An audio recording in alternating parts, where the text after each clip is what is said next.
Right, Yasir Qadhi. Let's take a look at this question. Somebody asked about compulsion. Right. Yasir Qadhi.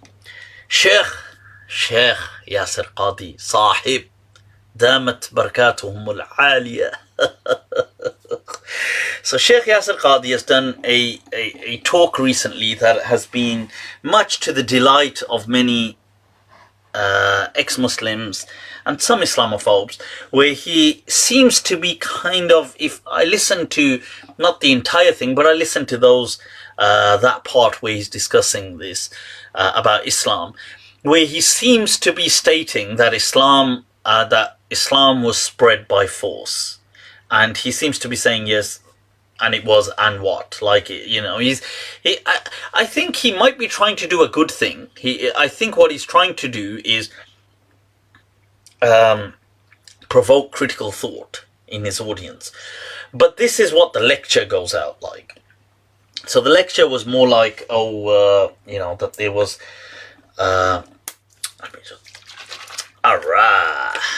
right, so the lecture was about, I mean, it gets to this point where he says, how do you think Islam was spread? He says, by empire, thank you.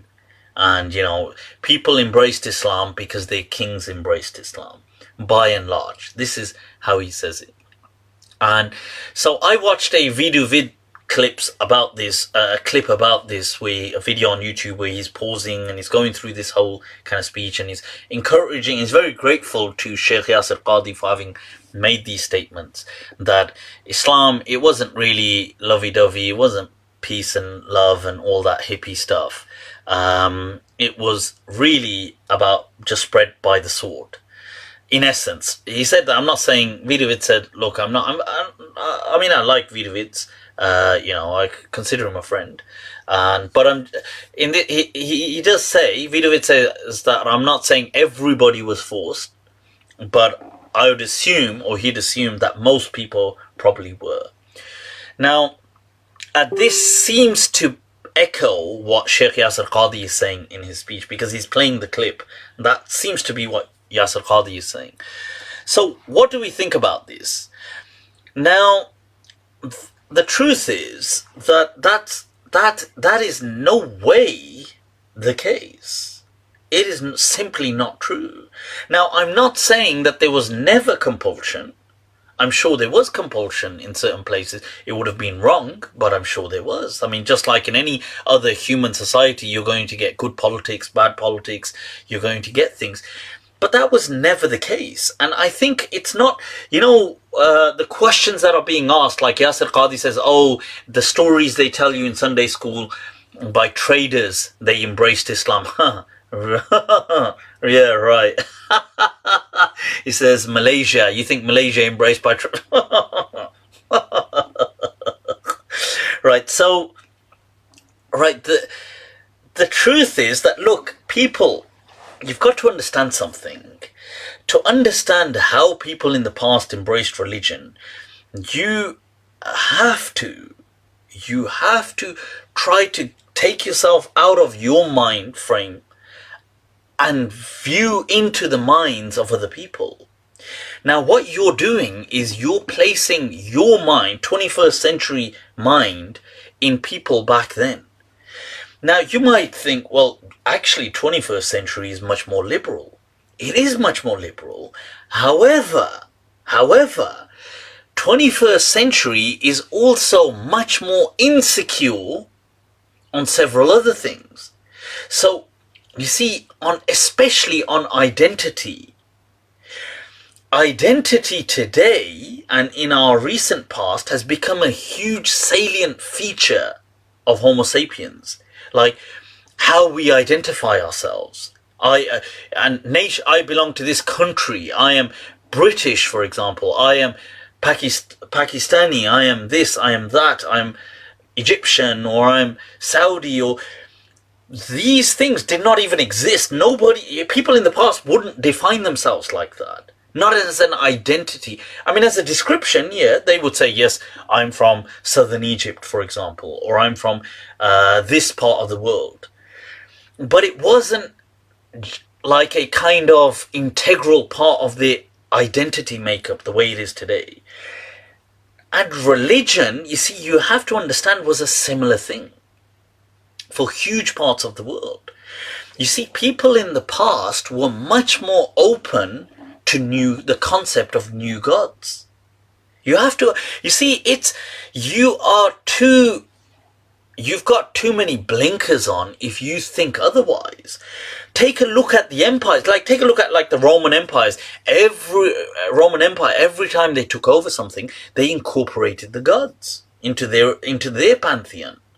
So all the Greek gods are kind of subsumed by the Roman culture. When the Romans went into, when they've gone into the Middle East, they've subsumed their gods.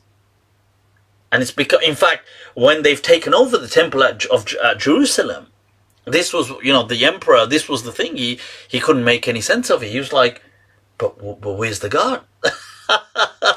He's like, this is the temple, but there's nothing here. So he was actually so bewildered that what are they worshipping? So people in the past were always looking for gods of new because they felt that the new gods might bring better luck to them. So if you watch things like, for example, the Vikings or things like that, they were always intrigued that, hey, so even in the TV series, they highlight that when they come across England and one of the Vikings is telling the other Vikings, this is what he says. He says they have new gods. They have a different God and their God does this and and people were intrigued by that in the past. You see, today, because our narrative has come off religion, and religion is simply an identitarian issue now. We don't think in that way. Therefore, we find it strange that people would think like that. But in the past, they actually did think like that. So people were quite welcoming for other gods if they felt it would bring them good luck. And it would kind of, they think, oh wow, maybe this will bring prosperity to us. Take a look at places like India. Hinduism isn't, this is just a term given to it by the British. But it was actually just so many different people and regions just worshipping different things. These people worshipping Shiva, worshipping Durga, worshipping, Ram, worshipping whatever you want. Some people even worship Ravan, the devil.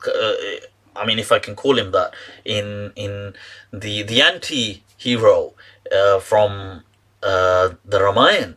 Now, how did this happen? Because people felt it worked for them. Another feature that you have to throw in is that because of where the Middle East was placed, it was bang in the middle of the Silk Roads. Now, all trade throughout the world, whether you want to bring it down from China into Africa, down from China into Europe, from Europe into China, from Europe into Africa, you had to go through the Middle East. And because the Muslims generally controlled that, it gave Muslims a huge power play. Hence, Arabic was the lingua franca. Arabic was the lingua franca of the world. People saw Arabic in a great sense of prestige. They didn't see it like you see Arabic the way we see English today. So people today will pride themselves to say one or two words in English in some countries, even if they can't speak English well, because it's a language. It's the language of currency. It's the language of power. In a similar way, Arabic was the lingua franca back then. And I'm not saying this. This is documented fact. So when you see a prosperous nation that are powerful, that have strength, that have military, they have might, they have their version of technology, they have wealth, they have the lingua franca, and these people have a new God. You see, to people back then who were really into omens, they were intrigued by new gods and the fact that maybe this God will bring good omen onto us. So it's not, this is nonsense that people were all forced to become Muslim and then they had to stay Muslim. Who was monitoring their Islam? Why would they make their children Muslim? Think about it. If the dynasty afterwards had collapsed, why would you you know, and who's going to be checking in the farmlands? And the majority of civilization was rural, was in the countrysides. So who was going to be policing all of this? So this is nonsense. This is like just, it's either propaganda against, you know, religions, or it's just bigoted views, or it's the inability. It may, if it is genuine, it's the inability to fathom what the minds of people in the past thought like. So people are thinking, oh, today I wouldn't, because today it's true, people won't just take on other religions. So we're assuming that in the past. But a good way to look at it today, in some ways, is like saying, like how people will maybe take on lifestyle approaches today. Like they'll change their lifestyle to match a particular lifestyle. Like I know, like it's the new year, you know, I'm going to go onto this lifestyle, become healthy, I'm going to do this, I'm going to go gym, I'm going to become a vegan, I'm going to adopt this lifestyle, I'm going to get into this particular, I don't know, environmental kind of lifestyle and get into this. And people do still adopt that today. I mean, it's not a strong parallel, but I'm just giving an example. But in the past, people were very eager to adopt something that would bring them good omens. So yeah, so I hope that makes sense. It was never that, this is nonsense, utter nonsense. I mean, I'm not saying, don't get me wrong, I'm not saying nobody was ever converted by force. I'm sure they were, and I'm sure there were many. Oh, if you're going to look over entire history of human civilizations. But they were never, that was never the norm of how it was happening. That was never the majority. That was not how Islam was spreading, because somebody was going around saying, oh, you better accept Islam, otherwise I'll chop your head off. And what? People were accepting it. And they were becoming Muslim as well. And how many people were policing, and how long did these empires last? Because within the empires, their rulers keep getting taken over every 5 years.